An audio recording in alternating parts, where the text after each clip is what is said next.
Okay, everybody else is talking about VR, so I figure I'd put in my 2 cents, or at least my nickel or my quarter.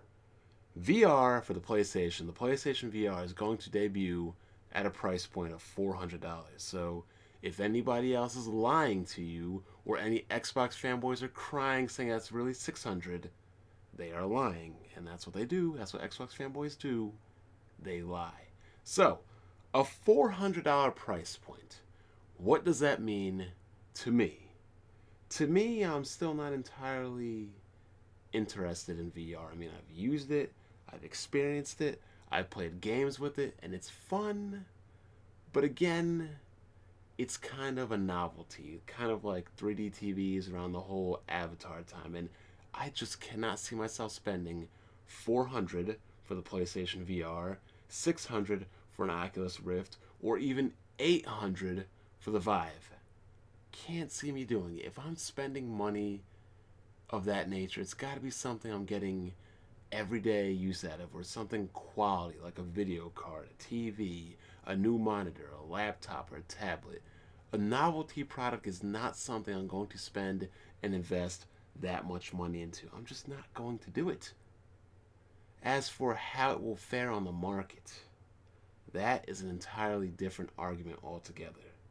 Apparently, Sony is selling the product at a profit, which is actually pretty good. I mean, you are selling a $400 product, a highly priced peripheral, at a profit. And that to Sony, give them credit because in the past they were always losing money. Now it seems that they're smart and they're about making that money. And if VR takes off, they will be in prime position to make money. One, they have the most affordable VR.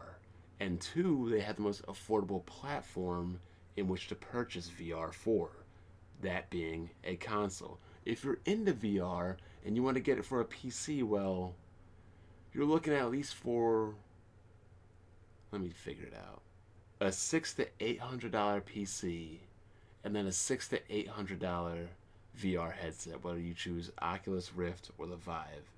And then you're thinking to yourself, I am paying as much for a VR headset as I am for the goddamn PC itself. But then again, that's the same argument you can make for consoles. So I believe Nvidia said that only 13 million PCs out there are equipped to handle VR properly in the way these game developers and designers want to use it. So VR to me, and basically to the developers, is still pretty far off. But on the PlayStation 4, they're claiming that the VR headset will work with every game, and there's already an install base closing in on 40 million. So right now, in actuality, the PlayStation 4 would have the largest install base for any install base of VR headsets right now, and the cheapest price. So it stands to believe that maybe not in the long run, but in the current short run, that Sony has the advantage, and I believe they have sold out on all of their headsets so far.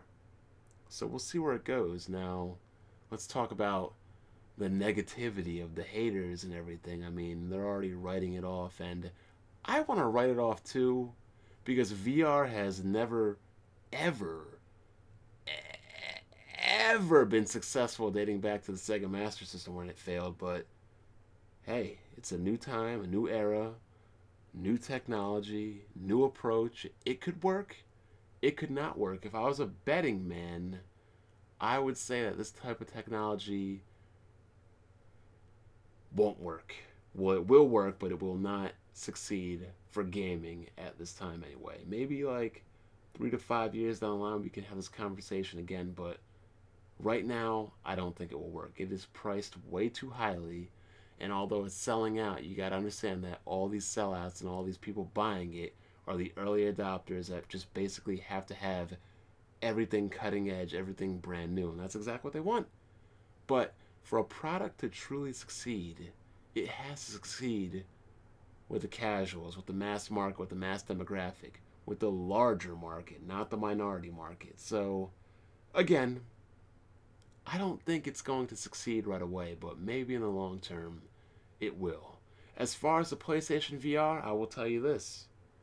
By the end of 2016, there will be more games compatible for it than Wii U games released all this year.